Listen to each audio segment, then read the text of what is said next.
새벽 함께 하셔서 감사합니다. 우리 사도신경으로 신앙 고백 같이 드리겠습니다. 나는 전능하신 아버지 하나님 천지의 창조주를 믿습니다.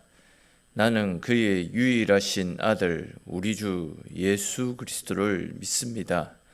그는 성령으로 잉태되어 동정녀 마리아에게서 나시고 본디오 빌라도에게 고난을 받아 십자가에 못 박혀 죽으시고 장사된 지 사흘 만에 죽은 자 가운데서 다시 살아나셨으며 하늘에 오르시어 전능하신 아버지 하나님 우편에 앉아 계시다가 거기로부터 살아있는 자와 죽은 자를 심판하러 오십니다. 나는 성령을 믿으며 거룩한 공교회와 성도의 교제와 죄를 용서받는 것과 몸의 부활과 영생을 믿습니다. 아멘. 찬송 같이 드리겠습니다. 찬송 384장 찬송 드리겠습니다.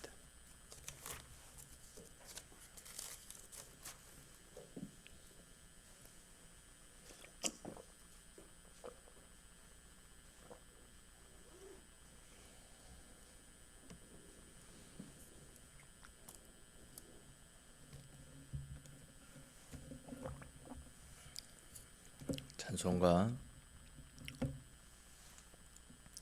384장입니다. 나의 갈 길 다가도록 예수 인도하시니 내 주 안에 있는 긍휼 어찌 의심하리요. 믿음으로 사는 자는 하늘 위로 받겠네. 무슨 일을 만나든지 만사 형통하리라. 무슨 일을 만나든지 만사 형통하리라. 나의 갈 길 다가도록 예수 인도하시니 어려운 일 당한 때도 족한 은혜 주시네. 나는 심히 고단하고 영혼 매우 가라나 나의 앞에 반석에서 샘물 나게 하시네. 나의 앞에 반석에서 샘물 나게 하시네. 나의 갈 길 다가도록 예수 인도하시니 그의 사랑 어찌 큰지 말로 할 수 없도다. 성령 감화 받은 영혼 하늘 날아갈 때에 영영 부를 나의 찬송 예수 인도하셨네. 영영 부를 나의 찬송 예수 인도하셨네.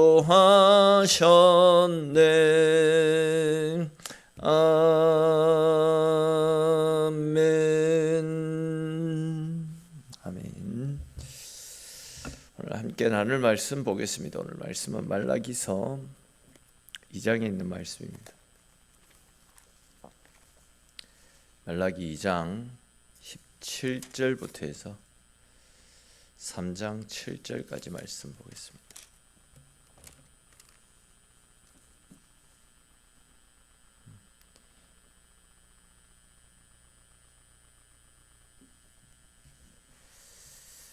말라기서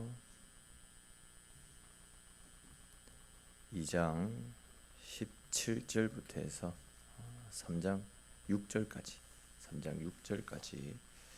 읽도록 하겠습니다. 제가 먼저 읽겠습니다. 너희가 말로 여호와를 괴롭게 하고도 이르기를 우리가 어떻게 여호와를 괴롭혀 드렸나이까 하는도다. 이는 너희가 말하기를 모든 악을 행하는 자는 여호와의 눈에 좋게 보이며 그에게 기쁨이 된다 하며 또 말하기를 정의의 하나님이 어디 계시냐 하매니라.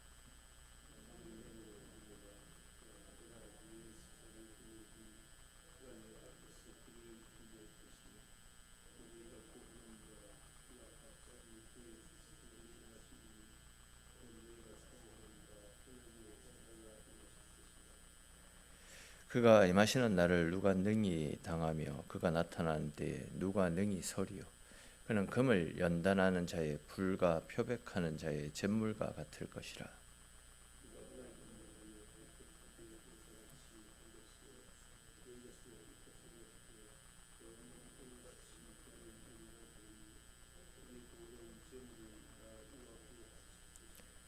그때에 유다와 예루살렘의 봉헌물이 옛날과 고대와 같이 나 여호와께 기쁨이 되려니와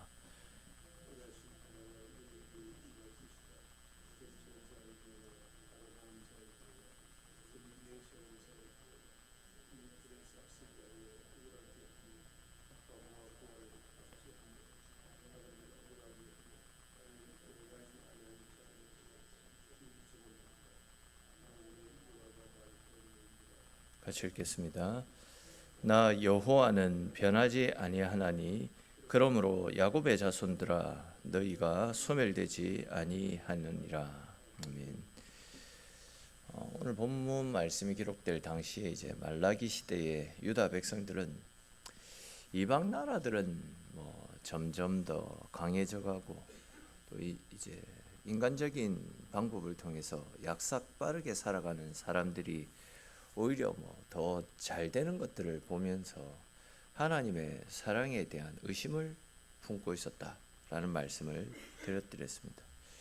그러다 보니까 이제 그들은 점점 하나님의 사랑에 대한 어떤 확신들이 사라져 버렸고 그 결과 더 이상 헌신도 하지 않고 또 어떤 충성도 하지 않은 채 그냥 형식적이고 습관적인 종교적인 행동을 취하면서 살아가고 있었습니다.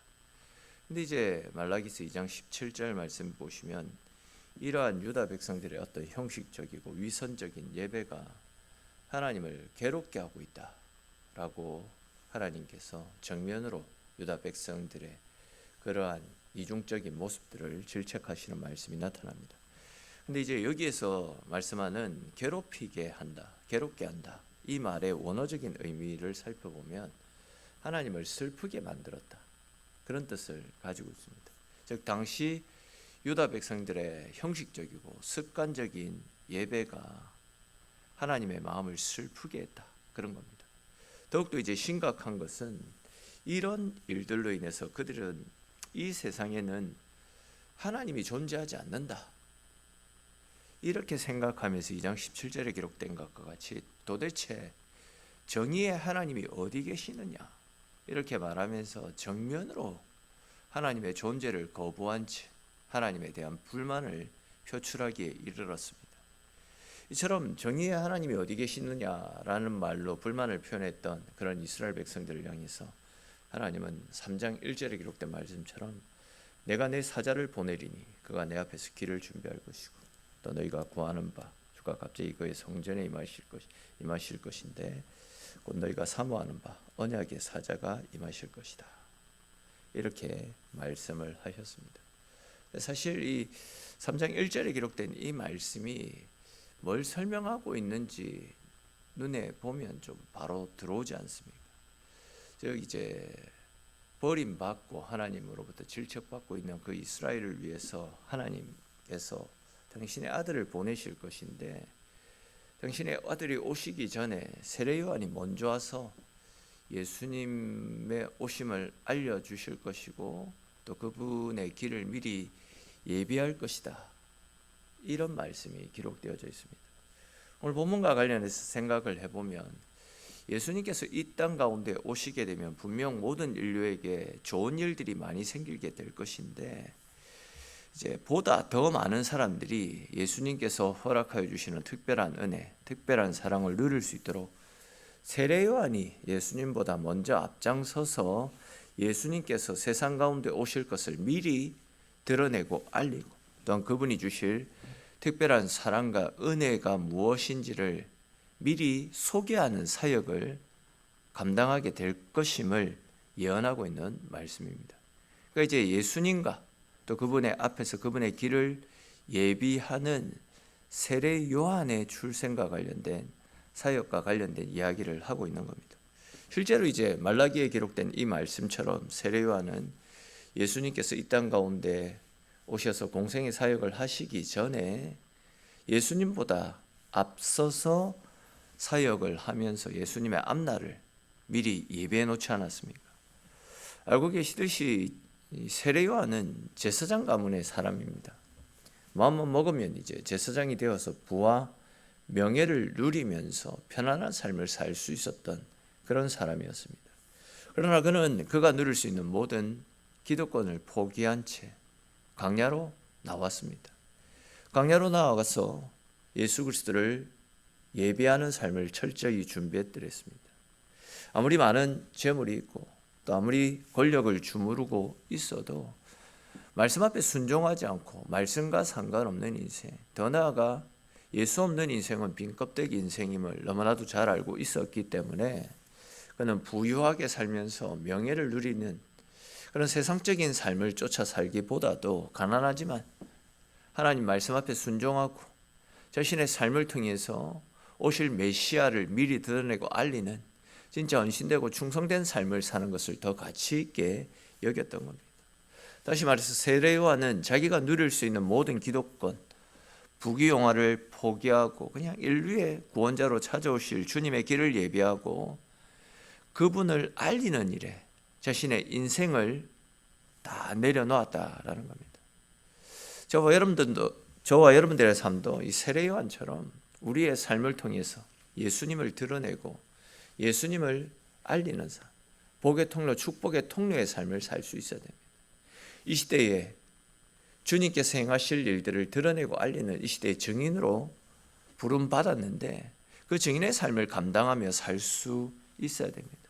나로 인해서 많은 사람들이 주의 말씀을 듣고 주님 앞에 나오고 주님을 높이는 삶을 살아갈 수 있도록 나를 희생하는 삶을 살 수 있어야 됩니다. 세례 요한이 이 땅에 찾아오실 예수님을 준비하고 그 길을 알리는 삶을 살았다라고 한다면 우리는 다시 오실 예수님, 재림주로 오실 예수님에 대해서 드러내고 알리고 그분의 길을 우리의 삶을 통해서 미리 준비시키는 삶, 그런 삶을 살 수 있어야 됩니다. 우리의 가정에서도 또 우리 직장에서도 사업터에서도 우리의 삶의 현장 곳곳에서 주님의 이름은 반드시 증거되어져야 되는 이름 아닙니까? 우리가 그 사명을 감당하며 믿음으로 살아가게 될 때 이 시대의 불신자들이 주님 앞에 나오게 될 것이고 그리고 그런 일들을 믿음으로 감당하게 될 때에 우리가 훗날 주님 앞에 섰을 때에 기쁨으로 주님을 맞이할 수 있는 것입니다.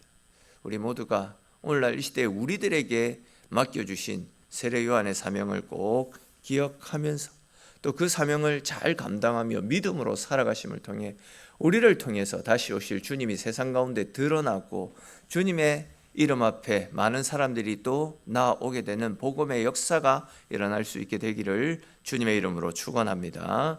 또 이제 이어지는 말씀을 보시면요, 이 땅에 오실 여호와의 사자가 어떤 방법으로 당신의 백성을 살리시는지 2절 후반부터 해서 3절 사이에 나타납니다. 그 말씀을 이제 간단하게 말씀을 드리면 여호와의 사자가 오시면 혹독한 시련을 통해 당신의 백성들 속에 있는 심각한 죄들을 다 제거하시고 그런 다음에 이제 그들이 구원받기에 합당한 모습으로 연단시켜 나가실 것이다. 이렇게 말씀을 하고 있습니다. 또 이제 이어지는 말씀에 보시면 주님이 임하시는 날은 표백하는 자의 잿물과 같다. 이런 표현이 나타나고 있습니다.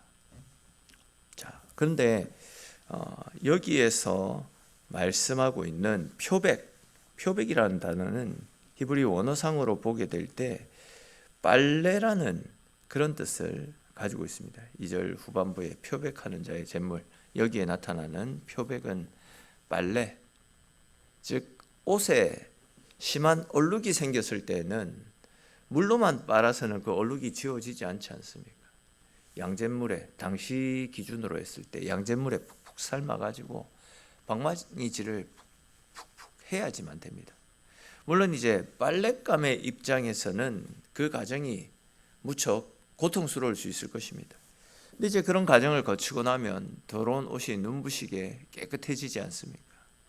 마찬가지입니다. 여호와의 사자가 우리에게 찾아오시면 먼저 우리는 하나님이 싫어하시는 죄의 덩어리라는 것을 깨닫게 됩니다. 즉 지금껏 내가 움켜쥔 채 내가 의지하며 살아왔던 것들이 돈과 명예, 권력 등 이 모든 것들이 하나님을 대적하는 것이었고 하나님과의 관계를 가로막는 헛되고 부질없는 것이었다라는 사실을 깨닫게 됩니다. 즉 빛이 오기 때문에 우리 속에 있는 어둠이 그 빛 앞에 드러나게 된다는 거죠. 뿐만 아니라 내 속에 품고 있는 것들은 교만, 또 내 속에 있는 그릇된 자아, 죄로 찌들려 있는 더러운 영혼과 내 뜻, 내 의지, 내 자아, 내 욕심, 고집, 이 모든 것들이 쓸모없는 것들임을 다시금 깨닫게 된다라는 거죠. 근데 이제 중요한 것은 여호와의 사자는 우리를 부끄럽게 만들기 위해서, 즉 우리의 죄를 드러내어서 우리를 수치 가운데 내몰기 위해서 우리의 죄를 드러내는 것이 아니라 우리를 살리기 위해서 우리 속에 있는 죄를 드러내신다라는 겁니다. 다시 말해서 우리 속에 있는 죄를 드러내신 다음에 우리를 치료하시기 위해서 죄를 드러내시는 겁니다. 우리 병원 가서 MRI 찍는 이유가 몸속에 있는 우리도 알지 못하는 병의 원인을 밝히기 위해서 아닙니까? 돈이 들더라도 정확하게 밝혀야지 정확하게 치료하는 것처럼 빛으로서 우리 속에 있는 죄와 허물들을 정확하게 드러내신 다음에 그 죄를 제거하시는 일들을 하신다라는 거죠. 치료해 주신다라는 겁니다. 그런 다음에 이제 4절에 기록된 말씀처럼 여호와의 사자를 통해서 우리의 삶이 연단되고 하나님이 기뻐하시는 모습으로 우리의 삶을 바꾸어 나가시는 겁니다. 치료하신 다음에 바꾸어 나가신다라는 거예요. 그렇게 되면 이제 그때 가서야 하나님이 우리가 드리는 예배와 예물을 기쁘게 받아주시겠다, 그렇게 말씀하고 있는 겁니다. 다시 말해서 지금 하나님 없이 그냥 형식적으로 드리는 이 빈 껍데기 밖에 남아있지 않는 예배, 하나님 받지 않으시겠다라는 겁니다. 그런 다음에 이제 다시금 주님이 오셔서 주님을 통해서 이루어질 새로운 성전을 통해서 드리는 그 예배를 기쁨 가운데 받아주시겠다, 이렇게 말씀하고 있습니다. 또 우리가 주님을 높이며 주님을 위한 영과 진리로 드리는 진정한 예배를 드릴 때 6절에 기록된 말씀처럼 그 영혼이 소멸되지 않을 것이다, 하나님의 약속의 말씀이 나타나고 있습니다. 신약적으로 해석을 하면 예수 그리스도께서 오셔서 예수 그리스도의 피값으로 살아 세워진 그 교회를 통해서 예수 그리스도를 믿는 믿음으로 예배 드리는 사람들에게 영원한 생명을 주실 것을 미리 예언적으로 말씀하고 있는 내용입니다. 근데 이제 그들이 소멸되지 않는 이유에 대해서 6절 초반에 있듯이 나 요한은 변하지 않기 때문이다. 그렇기 때문에 유다도 소멸되지 않을 것이다 말씀하고 있습니다. 쉽게 말해서 하나님이 영원하신 분이시기 때문에 하나님 안에 있는 사람들도 영원히 살게 될 것임을 말씀하는 것 아닙니까? 근데 여러분, 여기에서 하나님은 변하지 않는다, 이것이 무슨 뜻이겠습니까? 이 말씀은 하나님께서는 우리와 맺은 언약을 바꾸지 않으실 것이다, 이런 말씀이고, 우리를 사랑하시는 우리를 향한 하나님의 사랑 역시도 변하지 않는다라는 겁니다. 우리가 계속 살펴봤듯이 본문에 나타나고 있는 이 이스라엘은요, 그들의 죄로 말미암아 하나님의 징계를 받고 있습니다. 더군다나 이제 포로 생활을 마치고 다시금 예루살렘으로 돌아와 성전을 짓고 예배 생활을 시작했음에도 불구하고 그들의 형편이 나아지지 않는 것 때문에 이제 하나님을 원수처럼 취급하며 하나님을 더욱더 멀리하고 있었습니다. 그런데 이제 그런 생각을 품고 있던 이스라엘에게 하나님은 걱정하지 마라. 너희가 그럼에도 불구하고 난 너희들을 포기하지 않을 거다. 끝없는 나의 사랑으로 너희들을 돌보고 지키고 너희와 함께 할 것이다. 이렇게 말씀하고 있는 것입니다. 너희들이 떠났다 할지라도 나는 너희들이 돌아오기를 오매불만 기다리고 있다. 그러니 두려워하지 말고 걱정하지 말고 염려하지 마라. 이렇게 말씀하는 겁니다. 그렇습니다, 여러분. 하나님께서는 이 범죄한 유다 백성들을 심판하시면서도 그 가운데서 또 동시에 언약을 따라서 그들을 버리지 않으시고 그들이 돌아오기를 기다리고 계셨습니다. 또 바로 이러한 하나님의 신실하신 은혜로우심이 있기 때문에 계속해서 죄짓고 넘어지고 실패하는 연약한 우리들에게도 희망과 소망이 있는 것 아닙니까? 이스라엘에게 하셨던 이 약속이 결국 우리를 향한 하나님의 약속 아닙니까? 우리도 넘어지고 실패하고 죄짓고 하나님의 마음을 아프게 하는 연약한 인생이지만 하나님은 그런 인생이라도 포기하지 않으시겠다 말씀하십니다. 끝없는 인자와 자비와 신실하심으로 우리를 기다리고 우리를 품어주시고 우리를 영원한 천국까지 인도하시기 위해서 끝까지 우리를 붙잡고 우리와 동행해 주시겠다. 그렇게 말씀하고 있습니다. 실패했던 인생이라도 넘어졌던 인생이라도 끝까지 하나님을 대적했던 인생이라 할지라도 돌아오면 품어주시고 감싸주시고 용서해 주시는 하나님의 사랑이 우리를 기다리고 있음을 오늘 말씀을 통해서도 우리에게 다시 한 번 더 확인시켜주고 있는 말씀입니다. 그렇습니다, 여러분. 우리를 사랑하시는 우리의 하나님은 끝까지 우리를 사랑하십니다. 당신의 아들을 죽이시면서까지 우리를 살릴 정도로 우리를 사랑하시는 주님의 사랑이 우리를 기다리고 있고 그 주님의 사랑이 있기에 우리같이 연약한 인생들에게도 희망이 있는 것 아니겠습니까? 오늘 말라기 선지자를 통해서 우리에게 다시금 확인시켜 주시는 우리를 향한 주님의 사랑에 대한 확신과 믿음과 소망을 품고 넘어지고 실패하는 연약한 우리의 인생에게 소망을 두지 마시고 그런 우리를 사랑하시되 끝까지 사랑하시고 우리와 함께 하시는 우리 주 예수님께 소망을 두고 그분 안에서 언제나 믿음으로 살아가시는 저와 여러분들의 삶이 될 수 있기를 주님의 이름으로 축원합니다. 기도드리겠습니다. 하나님, 오늘도 주님 자리에 불러주시고 주의 말씀을 듣고 기도함으로 하루를 시작할 수 있게 해주셔서 주님 고맙고 감사합니다. 오늘 본문에 나타나는 넘어지고 실패하고 죄짓고 깨어지는 이런 이스라엘 백성들의 모습이 우리들의 모습임을 고백합니다. 수시로 하나님을 아프게 하고 하나님을 진노케 하는 연약한 인생들이 우리네 인생입니다. 우리 스스로도 알기에 지옥으로 떨어져야 된다 할지라도 어디 대꾸조차 할 수 없는 인생이 우리들인데 이런 우리 인생을 사랑하시고 이런 우리 인생을 포기하지 않으시고 끝까지 우리와 함께 하시며 우리를 지키시겠다 약속하여 주신 주님, 그 사랑 그 은혜에 진실로 고맙고 감사를 드립니다. 우리를 향한 주님의 이 사랑의 말씀에 귀를 기울이게 하시고 주의 사랑이 우리에게 영원히 비춰진다라고 하신 이 말씀을 꼭 기억하면서 넘어지더라도 실패하더라도 끝까지 포기하지 아니하시고 끝없는 인자와 자비와 진실하심으로 우리를 지키시는 우리 주님께 우리의 소망을 두고 주님 품 안에 머물며 주님 안에서의 삶을 살아가는 우리네 인생이 될 수 있도록 주님 도와주시옵소서. 우리가 받아 누리고 있는 우리를 향한 이 엄청난 사랑에 늘 감사하는 삶을 살게 하여 주시고 또 우리 주변 사람들 가운데도 세례 요한이 오실 주님을 드러내고 알리고 예배하는 삶을 살았듯이 우리도 다시 오실 주님, 심판주로 오실 주님을 세상 속에 드러내고 알리고 증거하는 이 시대의 증인의 삶을 잘 감당하며 주님 앞에 섰을 때 부끄럽지 않는 모습으로 주님을 맞을 수 있는 우리의 인생이 될 수 있도록 주님 함께하여 주시옵소서.